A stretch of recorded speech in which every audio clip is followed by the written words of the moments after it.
రేవంత్ రెడ్డికి ఆ దమ్ముందా? ప్రముఖ నిర్మాత ఫైర్. తెలంగాణ రాజకీయాల్లో N convention centre hot topic గా మారింది. అక్కినేని నాగార్జునకు చెందిన ఎన్ కన్వెన్షన్ అక్రమంగా చెరువును ఆక్రమించి నిర్మించారని తేలడంతో అధికారులు శనివారం దాన్ని కూల్చేశారు. దీనిపై స్పందించిన నాగార్జున, రేవంత్ రెడ్డి ప్రభుత్వం గచ్చిబౌలిలోని తన ఎన్ కన్వెన్షన్ సెంటర్ ను అక్రమ కట్టడం పేరుతో కూల్చివేయడాన్ని అక్కినేని నాగార్జున తీవ్రంగా తప్పుబట్టారు. ఈ మేరకు హైడ్రా తెలంగాణ ప్రభుత్వ తీరుపై ఆగ్రహం వ్యక్తం చేస్తూ ఓ ప్రకటన విడుదల చేశారు. ప్రభుత్వ చర్యలతో ప్రజలు తమను తప్పుగా అనుకోకుండా ఈ ప్రకటన చేస్తున్నట్లు తెలిపారు. చట్టవిరుద్ధంగా చేసిన కూల్చివేతపై కోర్టులోనే తేల్చుకుంటారని నాగార్జున వెల్లడించారు. స్టే ఆర్డర్లు, కోర్టు కేసులకు విరుద్ధంగా ఎన్ కన్వెన్షన్ కు కూల్చివేతలు చేపట్టడం బాధాకరమని అక్కినేని నాగార్జున తన ప్రకటనలో తెలిపారు. దీనిపై స్పందించిన సీఎం రేవంత్ రెడ్డి ఎన్ని ఒత్తిడిలు వచ్చినా ఈ విషయంలో తగ్గేదేలే అని తేల్చి చెప్పాడు. ఇలాంటి అక్రమ నిర్మాణాలు చేపట్టిన ఎవరిని వదిలిపెట్టబోమని ఆయన చెప్పారు.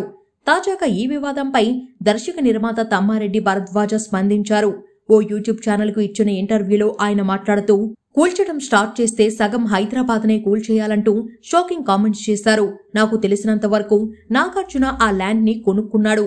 చెరువు సైడ్ ఉన్న 3 ఎకరాల కబ్జా అని దాన్ని కూల్చమంటున్నారు. అందులో నిజమెంత అనేది తెలియదు.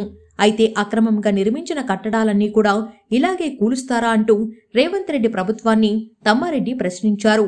మోకిలా పరిధిలో చాలా అక్రమ నిర్మాణాలు, ఫామ్ హౌస్లు నిర్మించారు. అలా కూల్చుకుంటూ పోతే మంత్రులు, ఎమ్మెల్యేలు, ఎక్స్ మినిస్టర్స్, సీఎం, మాజీ సీఎం అమ్మాయి, అబ్బాయి అందరు ఫామ్ హౌస్లు కూల్చేయాలని ఆయన చెప్పుకొచ్చారు. హైదరాబాద్లో చాలా చెరువులు ఆక్రమించి నిర్మాణాలు చేపట్టారు. యూసఫ్గూడలో చెరువు ఉండేది. ఇప్పుడు ఓ వైపు కృష్ణకాంత్ పార్క్, మరోవైపు ఇల్లు వచ్చేశాయి.